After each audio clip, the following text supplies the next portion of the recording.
Bonjour, aujourd'hui je vous présente un livre de Méliane Sorg, je veux toujours dire Eliane ou voilà, Méliane Sorg, qui s'appelle Bouquet artificiel, qui est paru chez Chloé Délices il y a 1 an ou 2 je crois, et qui nous présente 3 femmes en nom de fleurs et plus ou moins une quatrième qui s'appelle Rose. Et Rose est celle qui en fait les aide à mourir. Donc le livre commence pour chacune à l'époque où elles ont fini leur vie. On nous les présente donc une par une. La première s'appelle Violette. Elle est née dans un milieu pas très favorisé, des gens qui travaillent dur, qui n'ont pas beaucoup d'argent et qui n'ont pas la place pour les tendresses et ils n'ont pas le temps. Ils travaillent et ils sont effarés du résultat de leur union quand ils voient leur petite Violette qui n'est pas très belle, elle n'a pas de cou, elle a des petits yeux qui lui donnent un air idiot. C'est elle qui dit ça d'elle, la pauvre. Voilà, elle n'est pas très gâtée. Et elle nous présente un peu ses parents. Elle dit « Mon enfance ne connut pas de douceur, la chaleur affective. Mes parents ne manifestaient pas d'amour à mon égard, ni entre eux. Les sentiments n'avaient pas de place au sein de la famille. Je ne me souviens pas d'un geste de tendresse, d'un baiser, d'un sourire. Seul le travail était important dans ce milieu ouvrier et la respectabilité qui devait en découler. Mes parents partaient tôt chaque matin pendant mon sommeil. Ils rentraient tard, harassés de fatigue, de mauvaise humeur, mécontents de leur journée, ne pouvant pas me porter l'attention que j'attendais, me donner les caresses que je réclamais. Ils me regardaient sans me voir, ils ne se souciaient que de ma santé physique. » Donc voilà, on comprend que c'est pas drôle, mais c'est tout ce qu'elle connaît, donc elle ne compare pas avec d'autres. C'est à la fin de sa vie qu'elle fait ce constat. Puis on arrive où elle a 13 ans, donc elle dit à l'âge de 13 ans, lorsque j'ai mes premières règles, ma mère me dit pour toute éducation sexuelle, désormais tu ne devras pas dormir avec un garçon. Interdiction d'autant plus étonnante pour moi que je ne connaissais pas de garçon et qu'il ne m'était jamais venu à l'idée d'en amener un dans mon lit. Le chat me suffisait, à moins que le chat ne se transforme en jeune homme. Comme je n'avais pas lu le moindre conte pour enfants, loin de moi l'idée de l'animal qui se métamorphose en être humain. Une mère est parfois malhabile à expliquer le pourquoi du comment. Bon, je dois quand même vous dire que le livre se situe, toutes ces jeunes filles grandissent durant la Seconde Guerre, donc c'est quand même une autre époque que j'ai presque connue aussi. Donc voilà, le schéma est différent et on prépare une jeune fille à son mariage. C'est à son mariage que sa vraie vie va soi-disant commencer. Donc nous arrivons là, j'avais préparé mon trousseau et me réjouissais à l'idée de dormir dans mes draps neufs agrémentés de dentelles et de broderies pour un effet plus luxueux et personnalisé. Ma mère avait dissimulé sous notre oreiller, petit clin d'œil aux jeunes mariés, un petit sachet de viola odorata mélangé à de la lavandula angustifolia, car selon les légendes qui remontent au Moyen-Âge, ces fleurs mêlées prédisposent à l'amour physique grâce à leurs effluves sensuels. Malheureusement, ça va vraiment, voilà, son mariage va être le début de l'horreur. Pour elle, c'était une époque où on ne préparait absolument pas les jeunes filles, les jeunes gens non plus d'ailleurs, et ça va être affreux et déterminant pour le reste de sa vie. Elle va détester son mari, et malheureusement, elle va se raccrocher à l'enfant qu'elle en aura, mais d'une façon qui n'est pas saine, mais qu'on peut comprendre. Et donc, à la fin de sa vie, mais Violette voilà, se rend compte du tort qu'elle a fait à l'un et à l'autre, et fait le voyage en arrière pour revisiter sa vie et probablement comprendre un petit peu mieux ce qui s'est passé. Voilà, ça c'était pour Violette. La seconde fleur de notre bouquet, c'est Anémone. Anémone, elle est née dans un milieu plus aisé et vraiment très anticonventionnel, donc qui n'est pas finalement confortable non plus. Mes parents n'étaient pas des êtres ordinaires, ni dans leur comportement, ni dans leurs pensées profondes. Ils étaient peut-être en avance sur leur temps, si c'est possible, car on ne peut être que de son temps, dans son temps, ce sont les autres qui sont en retard. Ils vivaient très librement en ayant de nombreuses relations amoureuses, chacun de son côté, l'un n'entravant pas l'autre, ce qui était exceptionnel avant la guerre de 39-40. Ils étaient beaux, ils plaisaient, ils en profitaient. C'était du carpe diem dans cet appartement assez luxueux, meublé avec goût, comme une annexe du Grand Trianon. Bien sûr, je ne pris conscience de tout cela qu'à l'adolescence.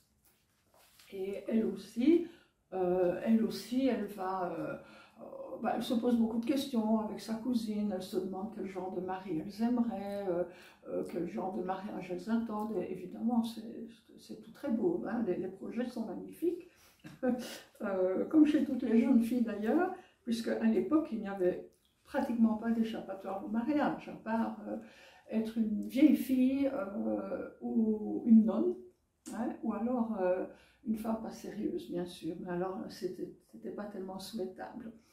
Donc, la voilà livrée à la recherche du mari. Ma mère commença ainsi son recrutement selon un rituel qui s'instaura au fil de l'année de mes 18 ans. Comme j'étais encore mineure, puisque la majorité était à 21 ans à l'époque, je devais me plier à l'autorité parentale et me laisser présenter comme un bel objet d'art dont on débattrait du prix et des capacités de l'acquéreur. Alors au début, finalement, le mariage, elle aimerait bien encore un peu retarder et faire autre chose.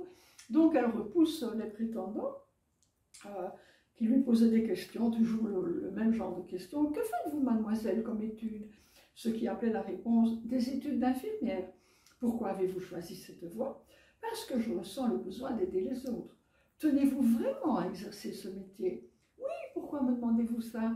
Parce que je préférerais une femme au foyer, une épouse qui resterait à mes côtés et qui élèverait nos enfants. Ce n'est pas mon idéal, c'est un schéma décevant, loin d'être attractif. Telle était ma réponse lorsque le prétendant ne me plaisait pas. Donc évidemment, elle en écarte pas mal comme ça, jusqu'au jour, au maudit jour où il y en a un qui finalement l'emporte. Il est très beau, elle est très belle elle-même aussi d'ailleurs. Et voilà, là elle est toute prise, elle est toute amoureuse. Et malheureusement pour elle, même scénario que pour l'autre, la nuit de noces est une horreur, une véritable horreur, qui la laisse très choquée. Et elle essaie de s'en ouvrir à sa mère, qui finalement lui dit simplement de s'y faire, quoi. C'est comme ça, pour les mariages, c'est comme ça que ça se passe. Et elle a supporté aussi, et qu'il vaut mieux qu'elle supporte ça, et qu'elle se dise que si son mari la trompe, c'est encore mieux.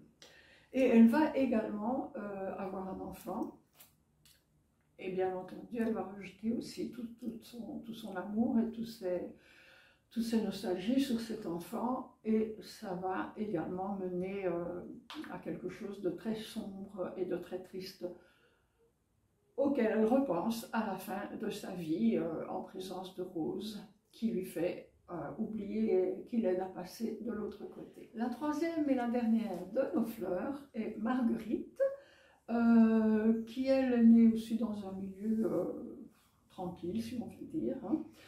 Mais pas très riche, parce que son papa est décédé en 14-18, et donc sa mère est veuve de guerre avec plusieurs enfants, donc ce n'était pas facile quand même.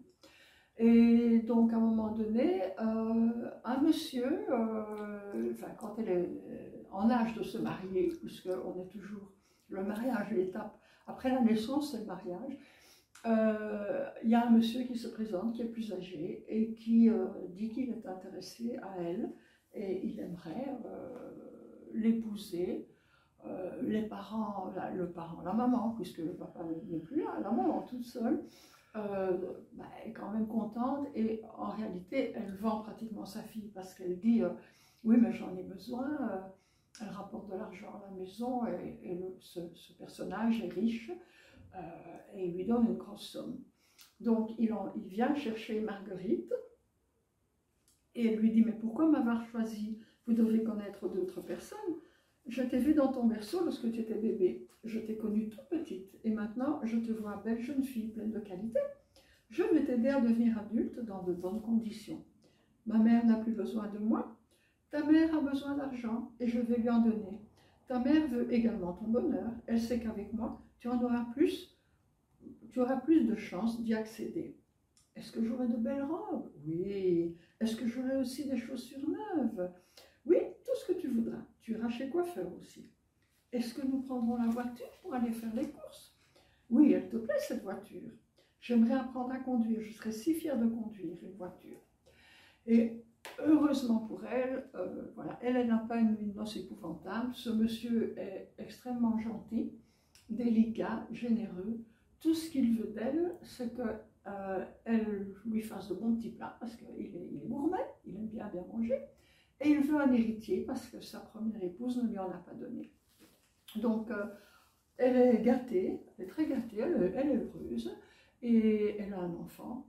Malheureusement, bon, son mari va mourir. Il aurait pu vivre encore un peu, mais voilà. Et bon, sa vie sera quand même plus calme que celle des deux autres. Malheureusement, elle aussi perdra son enfant. Donc c'est ça qui réunit ces trois femmes, si on veut, c'est que toutes les trois, deux ont souffert de leur mari, leur troisième pas, mais toutes les trois ont perdu un enfant. Et donc elle perd son enfant et c'est quelque chose dont elle ne se remettra pas. Et elle fait une constatation, elle dit « La mort fait partie de la vie, de toute vie. Elle surprend toujours, elle sème la panique, la souffrance, alors qu'on devrait être mieux préparé et l'affronter avec une certaine quiétude. Nous sommes entre la vie et la mort à partir de notre naissance. Il faut l'oublier assez pour vivre dans une certaine sérénité et s'en souvenir un peu pour ne pas survoler l'essentiel. » C'est donc un livre qui donne à penser. Il y a beaucoup de morts, enfin de notion de la mort, hein, pas des morts en quantité, mais la notion de la mort y est tout le temps, puisque ces trois femmes retournent sur leur vie alors qu'elles sont mourantes ou déjà mortes. Voilà. J'ai trouvé que c'était un livre qui reflétait très bien son époque, les diktats de cette époque. Et on sent que l'auteur probablement a été en proche contact avec les milieux qu'elle décrit. Enfin, ça m'a donné cette impression-là. Et voilà, je vous le remontre de nouveau. Bouquet artificiel de Melian Sorg chez Chloé Delis. Un tout bon livre. Merci.